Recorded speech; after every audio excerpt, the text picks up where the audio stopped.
Madeleine King is the Shadow Minister for Trade and Resources. How are you today, Madeleine? Yeah, very good. Thanks, Rick. Good to be here.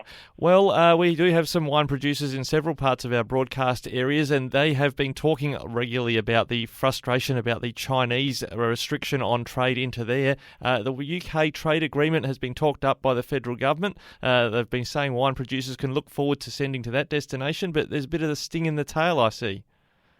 Yeah, so what we've found out is that, the UK-Australia Free Trade Agreement has been, pushed about as a really great thing for red wine producers. And to be fair, during negotiations, everyone thought that, right? So you would have red wine producers wouldn't have to pay tariffs on their wine going into Britain. But what we found out last night in the Senate estimates is that in the last month of negotiations, the department and the negotiators and the government found out that Britain was intending to review its domestic alcohol tax policy.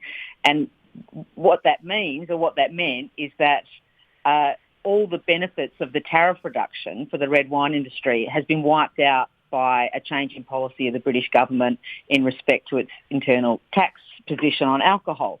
And how it affects Australian wines is because of the sunshine, the things we love, and the warmer temperatures, we have a greater alcohol percentage in our wines, and they're going to increase the taxes on the basis of those alcohol percentages, which means now, or when they introduce it, which is yet to happen, and there are submissions going on, and, red wine producers are submitting ideas to work with the UK government about this, but it's looking increasingly likely that every kind of advantage the government says it got out of the FTA with the UK for red wine producers has been entirely wiped out. And in fact, it's probably going to cost them more with this new tax being implemented by the UK government. Is it a domestic tax, like a volumetric tax that's been debated here in Australia, the British are bringing in, or is it specifically targeting Australian wine?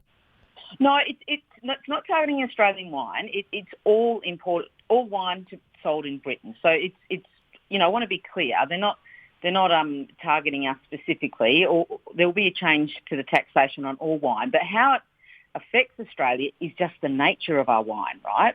Because of the summer heat that we have and the stronger wine, that higher alcohol percentage is the nature of Australian wine. So we're at a natural disadvantage importing into that market, whereas European wine will have a lower alcohol percentage and therefore will have a lesser tax placed on it. So, UK's trying to be fair, I guess, but the fact is, there was a negotiation going on, and I would have thought that if you could see this coming, which the government did see it coming, they might have said, steady on, we're going to halt negotiations for a moment while we look at this and see what actual benefit we can get for the red wine producers of Australia. Now, do you have some concerns also about the pace at which this treaty is being resolved? I guess if there's a change of government with the sitting day periods, this could be a free trade agreement that Labor ends up being the ones dotting the I's and crossing the T's.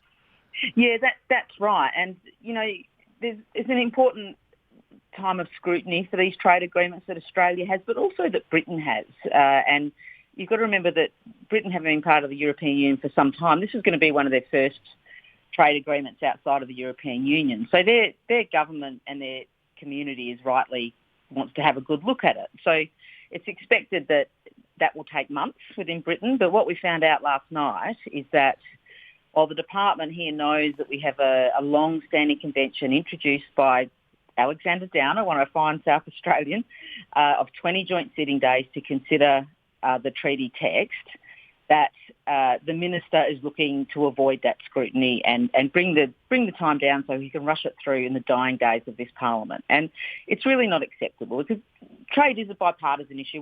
We want a UK free trade agreement too because it benefits many industries. We just want the best one possible.